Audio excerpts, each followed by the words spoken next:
Story with Binaca. सुनिए कहानी Binaca की जुबानी। तो लीजिए, हाजिर है पेरू की लोक कथा मन का जादू।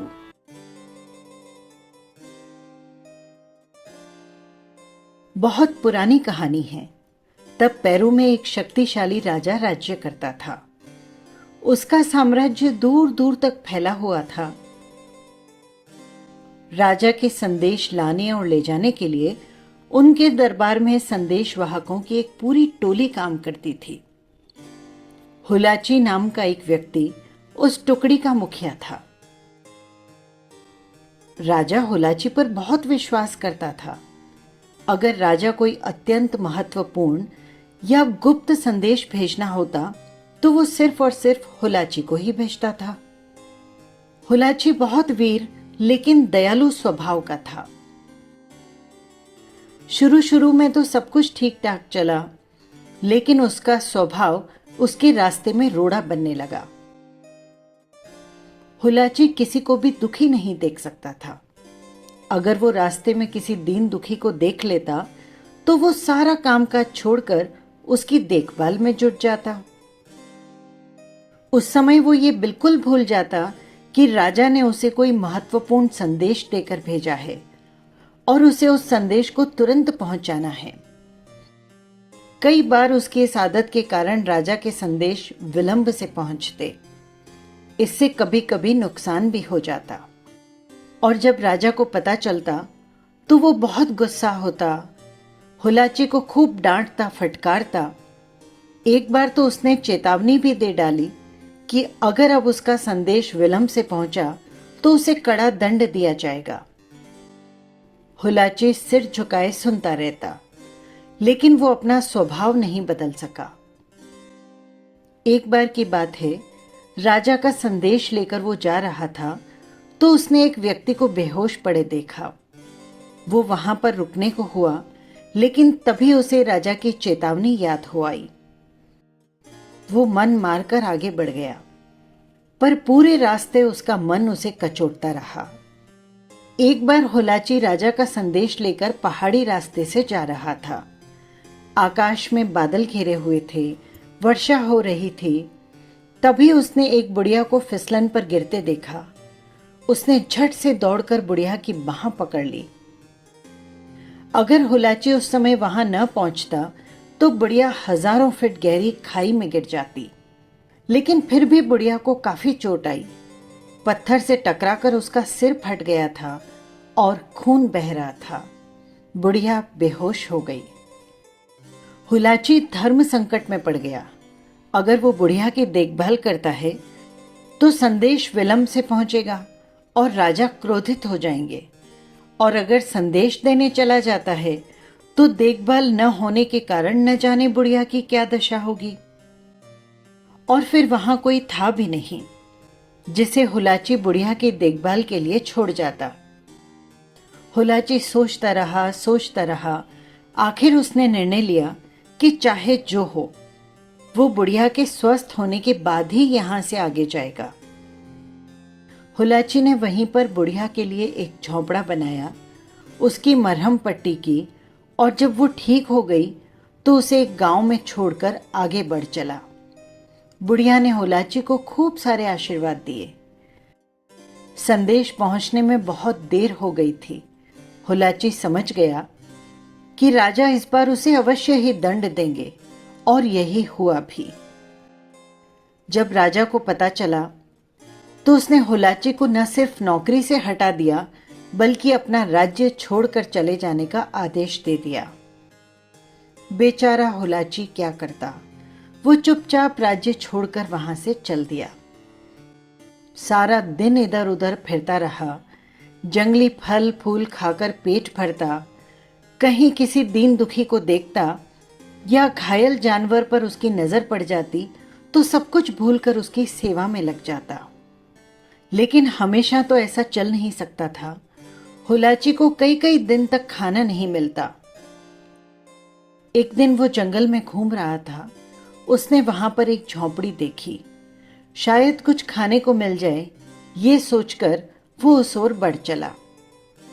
जैसे ही हुलाची झोंपड़ी के पास पहुंचा, एक बुढ़िया अंदर से निकली।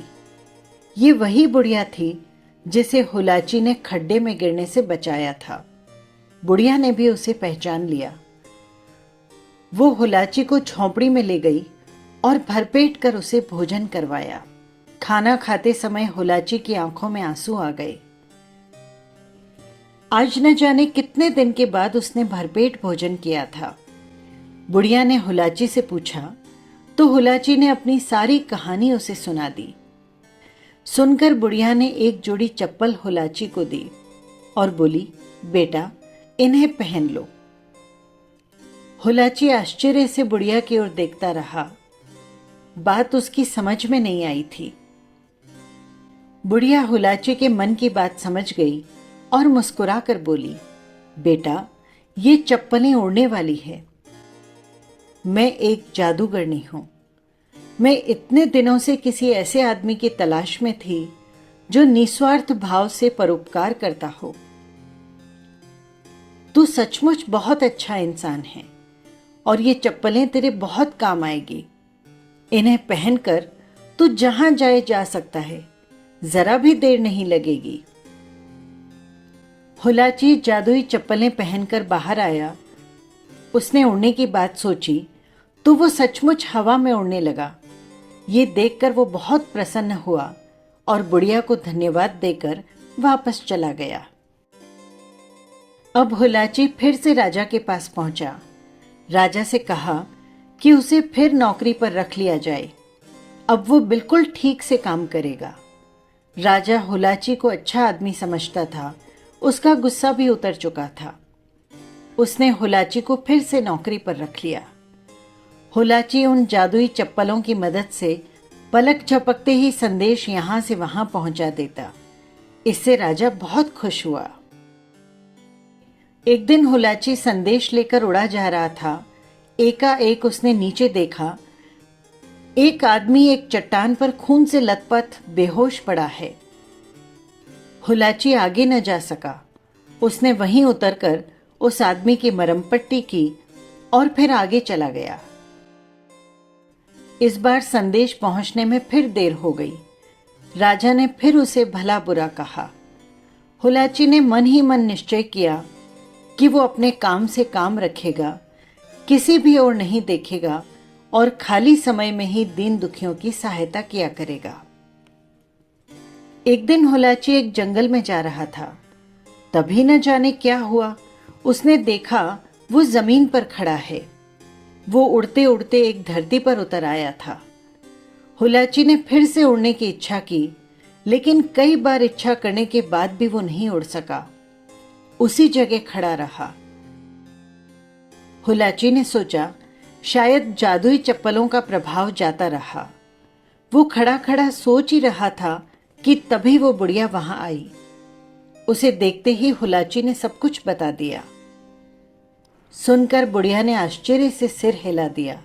बोली, बेटा ऐसा कभी नहीं हो सकता। ये चप्पलें तो बहुत चमत्कारी है। ला देखो क्या बात है।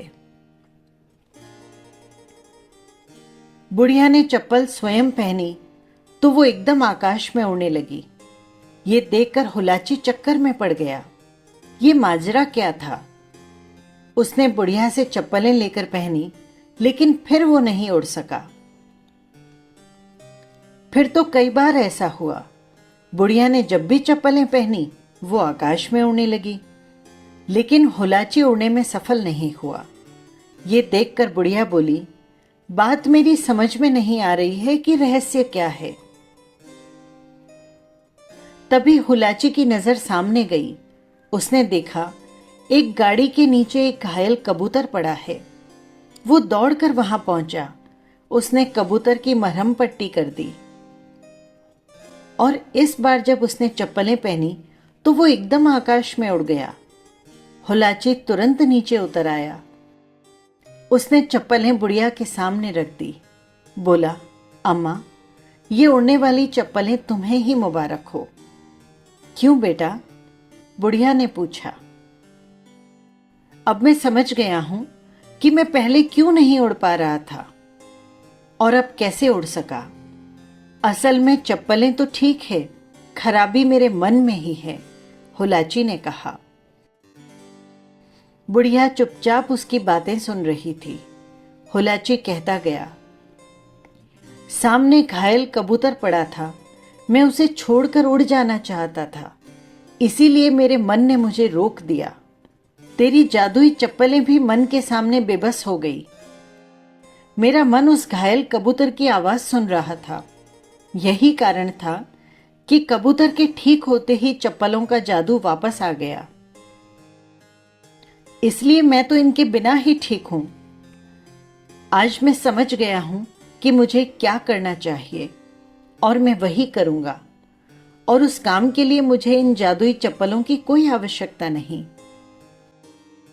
सुनकर बुढ़िया हंस पड़ी, बोली, बेटा, तूने ठीक कहा।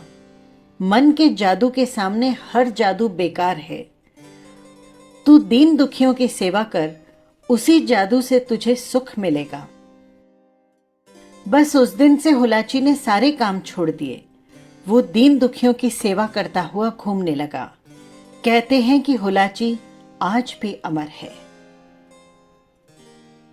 बस यही थी लोक कथा। फिर मिलेंगे किसी नई कथा या कहानी के साथ। नमस्कार।